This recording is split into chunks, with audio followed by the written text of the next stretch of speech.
This is my Kia Ceed GT. And this is how it sounds on cold start. And for the last month and a half, I've been trying to find out why it runs so rough when I start it from cold. After trying everything I can possibly think of, the car still does the exact same thing. And after being told by multiple Kia technicians and asking the Kia dealership themselves, I kept getting told the same thing. This is normal.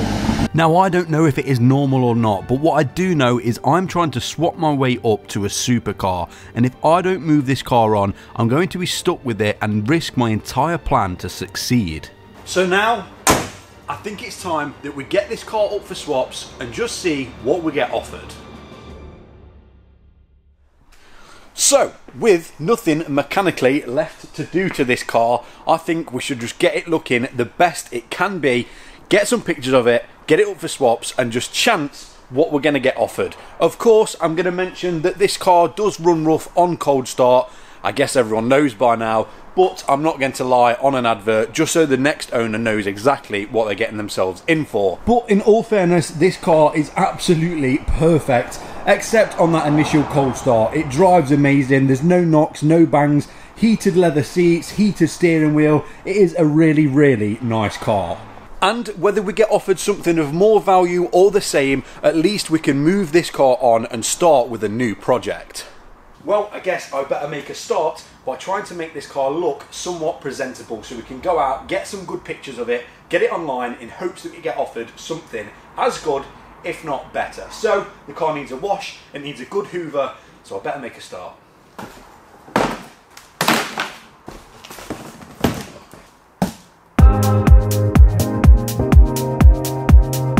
So I'm going to give the car a really good clean so I can go out and get some good pictures afterwards, because in my opinion, good pictures sell a car. And while I'm doing that, if I could ask you guys a massive favour to please just double check that you've hit that subscribe button, because nearly 50% of you that are watching these videos aren't actually subscribed. And all that now leaves us to do is give the interior a quick hoover, a quick wipe down, get rid of any rubbish, and then we will officially be ready to go get some pictures of this car and get it up for swaps. This is the exciting bit. And doing the interior is easily as important as the exterior. The last thing you want to see on pictures of a car when you're going to buy it is a dirty, nasty interior. So I'm going to get the hoover on all of the carpets and then just give the dashboard and steering wheel a wipe down with a microfiber. And just like that, we have got one clean car. All we've got to do now is get up in the morning, go to a nice location, get some really good quality photos of this car, and we can hopefully move it on.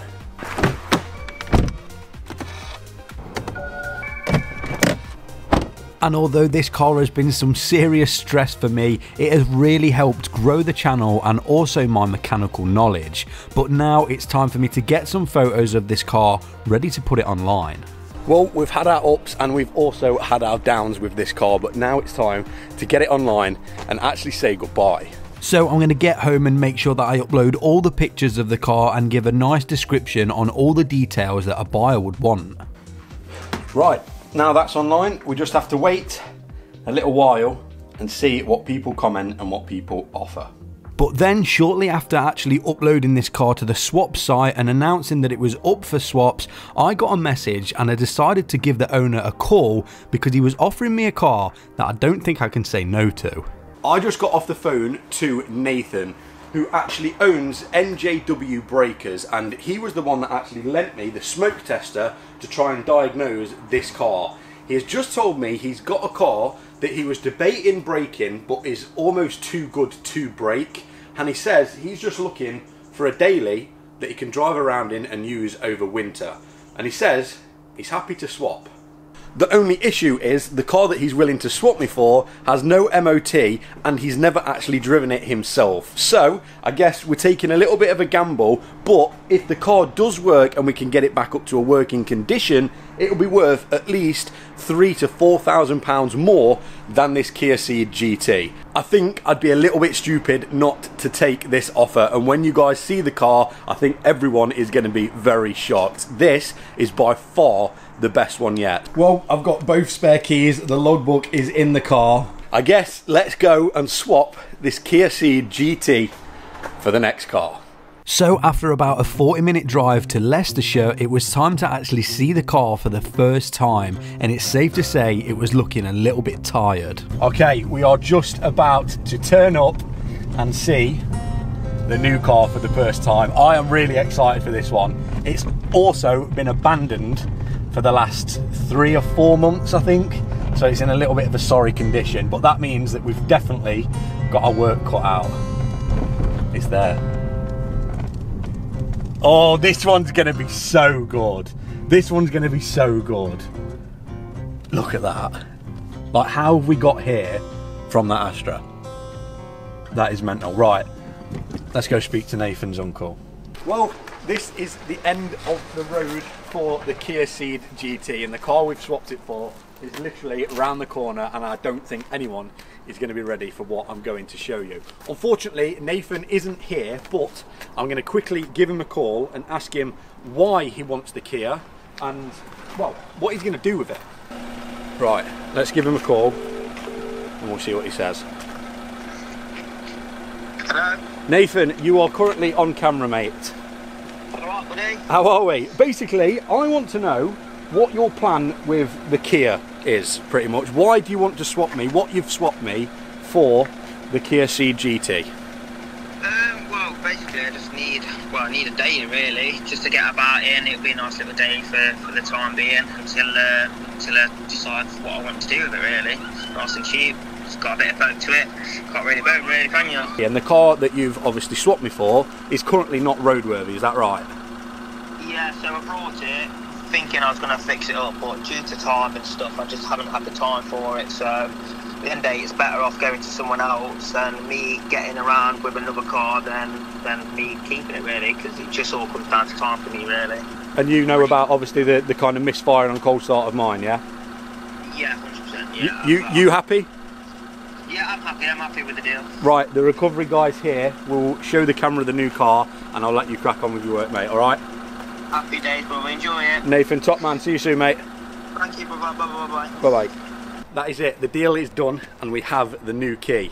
And I think a lot of you might just recognise it. So, without further ado, here is the car that we have swapped for the Kia Ceed GT.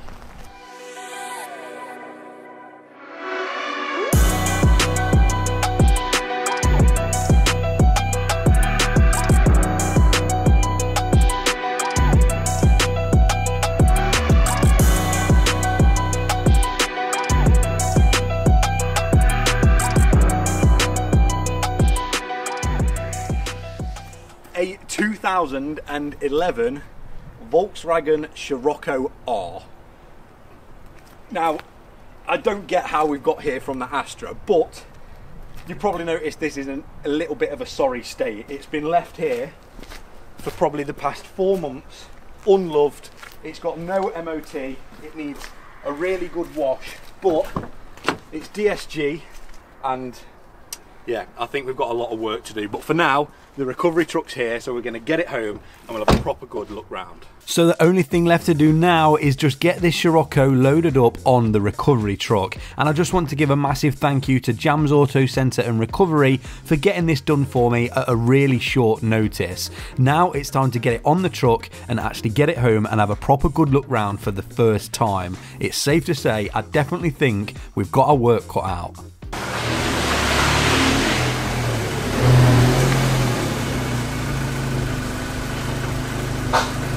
Now, the whole reason I am actually doing this series is to hopefully one day get my hands on my own dream supercar. But for you guys, it could be a lot easier, and that is with Planet of Dreams. You can actually win cars for free or paid entries, which increase your chances massively. And the cars that they are actually giving away right now are a Porsche 911 GT3 RS Recreation, a Mercedes AMG A35, and a Mercedes C63 Edition 125. So you literally have nothing to lose. So what I'll do for you guys is leave the link in the description and also as a pinned comment. And good luck to everyone that enters. Well, I've said it before and I think it's only right to say it again. I can't believe that from a £150 Vauxhall Astra we have now got a 2011 Volkswagen Scirocco R sat on the driveway.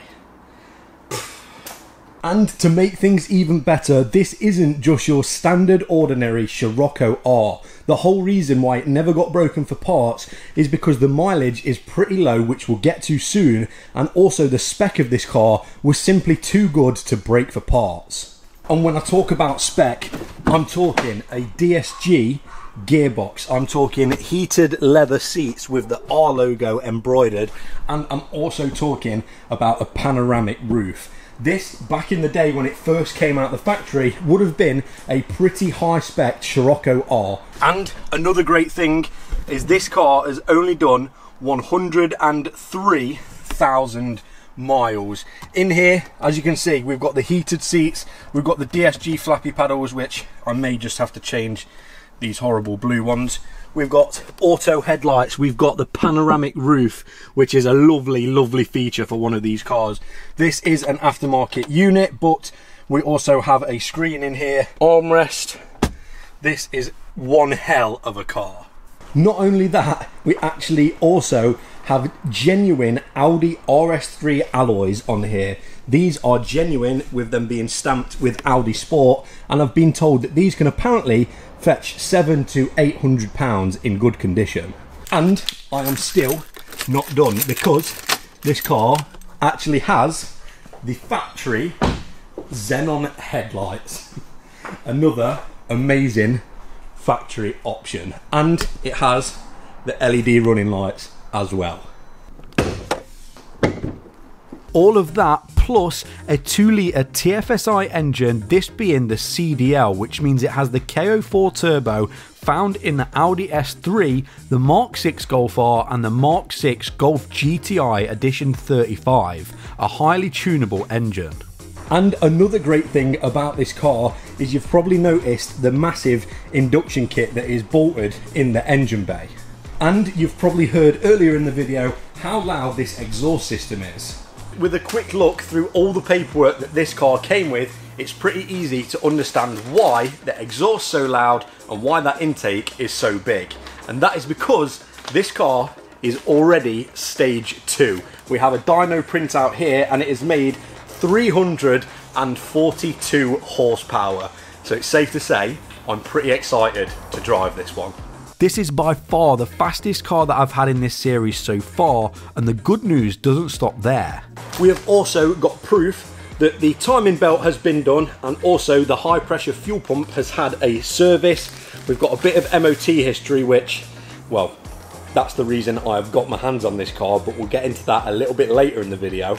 We have an invoice of the actual remap itself, ECU Stage 2 remap, NGK spark plugs, return valve RS uprated, injector, intake manifold gasket, cam follower. Someone has spent some serious money on this car. We even have a DSG service from VRS Northampton, so we know that the gearbox has definitely been kept up to date with. We also have another dyno printout for before it went to stage 2.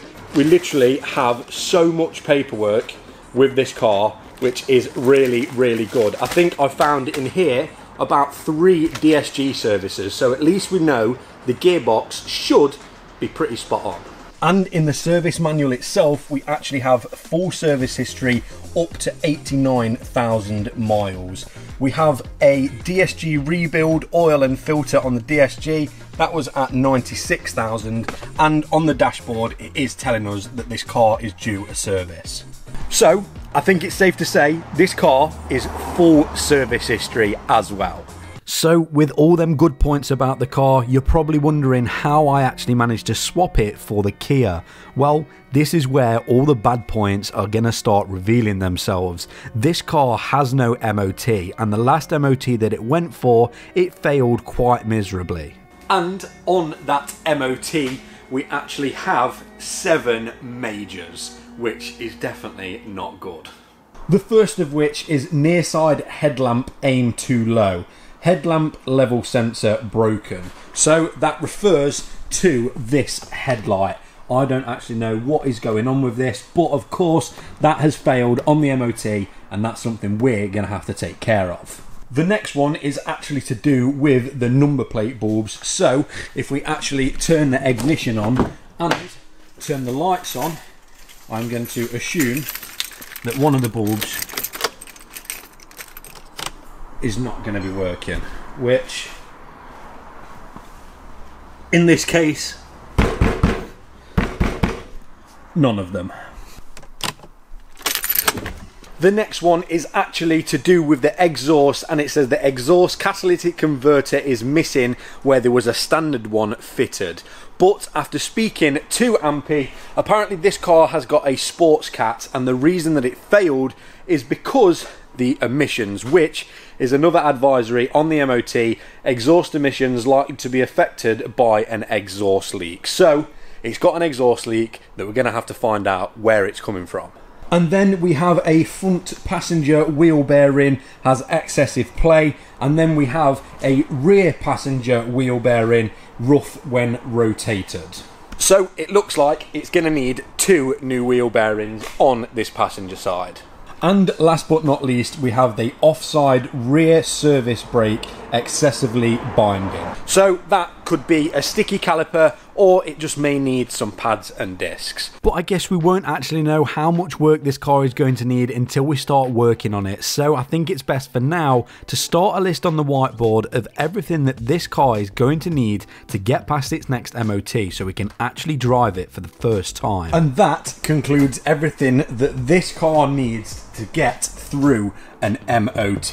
But that isn't the only problems with this car. And that's because on first glance this actually looks like a well looked after car if you can look through all the dirt and moss, but if you look closely there's actually a few cosmetic things that are either missing or damaged. We are missing one of the covers for the headlight washers. I don't know where it's gone or where it is, but all I know is that we haven't got one on the driver's side and we do have one on the passenger side, so that is something I'm going to need to try and find. And then coming round to the driver's side door handle, we are missing the little white cap that is meant to go over this to make it in line with the handle so you can still get the key in and out. In the driver's door pocket we actually have what looks to be a battery tie and a bolt, so that is something that we're going to have to look into, because the last thing I want is the battery falling out of that engine bay. But one good thing I actually found in the driver's door pocket is what I assume is the compression on all of the cylinders for the engine. So cylinder 1 190, cylinder 2 190, cylinder 3 196 and cylinder 4 187, which to me is pretty good along the whole table. And then coming into the interior, if we turn the key we are greeted with quite a few lights on the dashboard. Now obviously the ignition is on, so the engine light's on, but if I actually turn the engine on, we have got a check front right turn signal, we have a light on the dash, we've got washer fluid on the dash, and we also need to do a service, which right on cue is just there. This light just here is one that I have never actually seen on a car before, but after a quick bit of research, apparently that means that the fuel cap is missing or broken. So, oh, that's the boot. Whoops. So, you just push it in. Right, that's a problem then. That's completely snapped off. But, oh, that didn't seem very tight. I wonder if,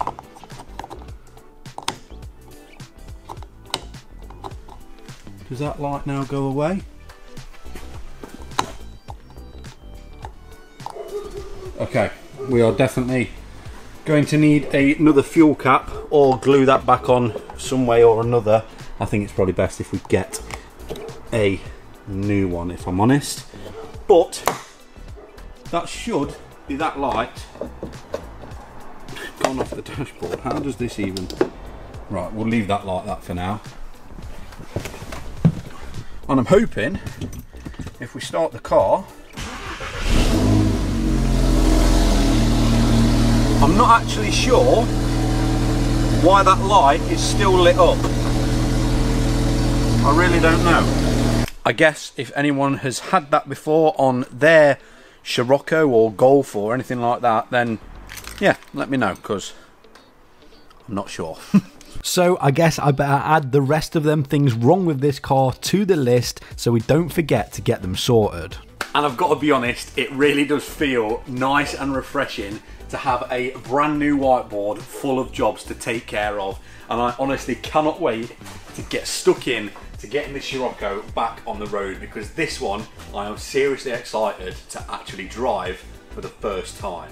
Well, a start is a start, even if it is only just topping up the washer fluid, but a little bit later in the video I think it's best if we take care of some of the little issues. That is one light off the dashboard.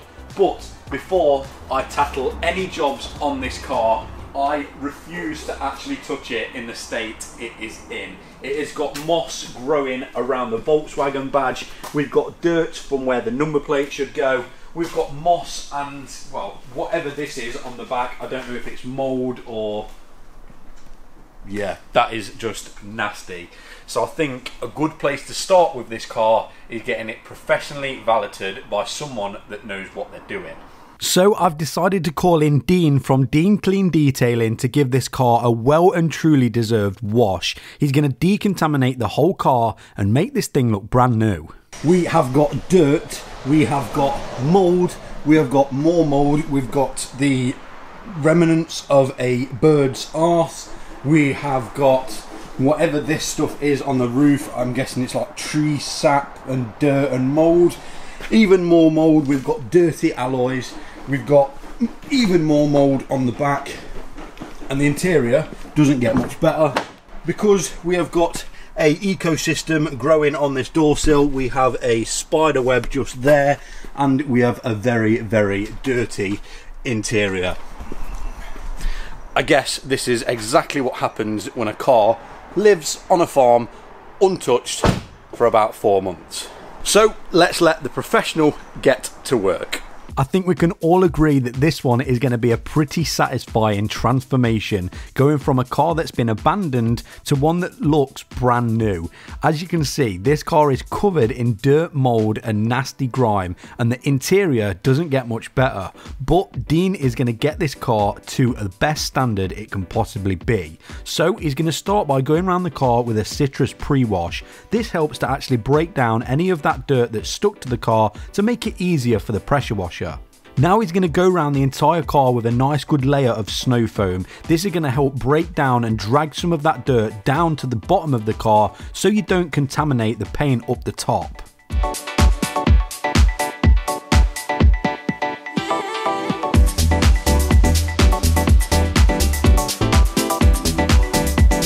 And of course, he's going to go round in all the little nooks and crannies to make sure he gets as much dirt off this car as possible.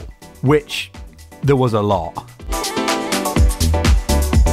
After that, he can now blast the car off with the pressure washer to get all that dirt and grime off the paintwork. This is the satisfying part.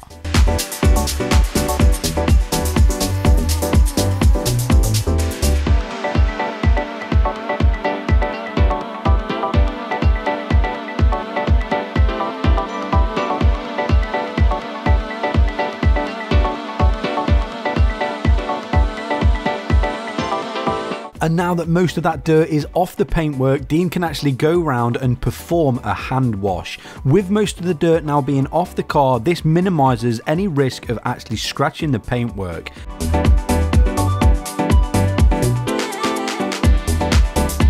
And then he can rinse the car off, and it's now on to the drying stage. And already this car looks 100 times better.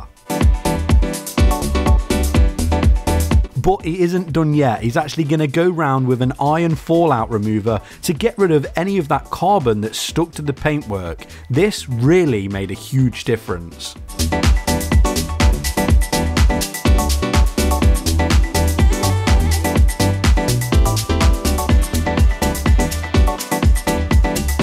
And once that's done, he's onto the wheels. These wheels are actually quite nice and I think they suit the car really well, so it's best that we take care of them while we can. So he's going to go around with the detail brush to make sure that all these faces are clean, and of course get in the barrels to make sure that these wheels are getting the best results we can get them.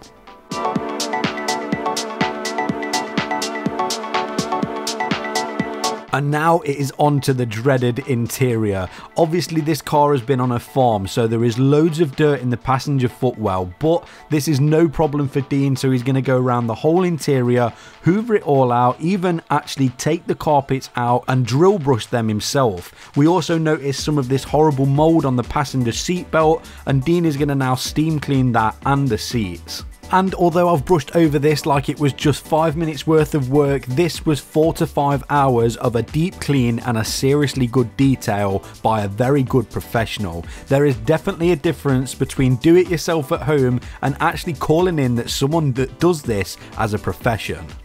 Dean, you are a legend, nice mate. One, my friend. Check this out.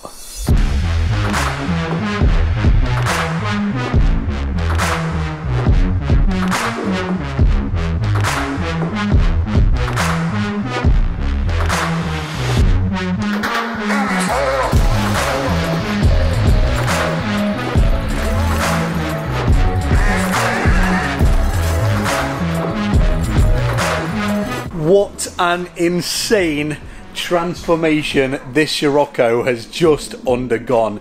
Dean from Dean Clean Detailing has absolutely smashed it out of the park, and it's only just hit me now that we have got this car on the driveway, and the job that Dean has just done has honestly turned this from an old, nasty, horrible looking abandoned car to something that literally looks ready for a forecourt. The paintwork is actually in amazing condition. I don't actually think there's many dents on this car. The driver's door I think has one tiny dent, but I can't believe how well it actually looks. The difference in me just coming out and cleaning this car myself to actually getting a professional like Dean to clean it is honestly night and day. Check out this interior. It smells unbelievable. The seats have all been steam cleaned. The seat belts have all been steam cleaned. It literally looks brand spanking new. So I think it goes without saying a massive, massive personal thank you to Dean for coming out last minute and actually getting this car a full transformation for you guys for the reveal video. I will leave Dean's link to his Instagram in the description below. Even if you guys don't need your car detailing, please drop him a follow and even maybe a message to say that Jesse says thank you very much for taking his Scirocco from looking old, nasty and battered to looking brand new. And one thing he did actually find while he was valeting the interior is this little cap, which we can only assume is going to fit